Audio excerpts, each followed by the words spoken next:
Welcome to Luca is a Billionaire, where the only thing I invest in is your answers. You'll start by verifying prerequisites. Update the Sharp Vision firmware, and if it's been used, perform a factory reset so no old settings interfere. Once done, power it near your primary router, close enough for a strong signal, yet where you want extended coverage. Make sure you have the main network SSID, password, and the Sharp Vision admin IP handy.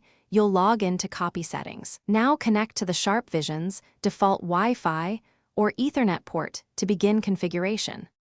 You now log into the Sharp Vision admin using its IP and the default credentials.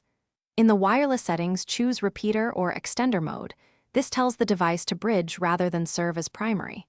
Scan for the main SSID, select it, and enter the exact security type and password so authentication succeeds.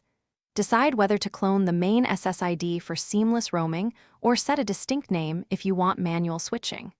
Save and apply. The unit will reboot to establish the bridge. Finish by positioning the Sharp Vision where the link LED shows strong reception. Then test client connectivity and speeds in target areas. If devices fail to get internet, check for IP conflicts. Turn off DHCP on the extender so your main router assigns addresses. Make sure channel interference isn't the issue. Try switching to 4 GHz channels. If problems persist, restart both routers and reapply settings. And update firmware. This often fixes compatibility glitches. One key tip: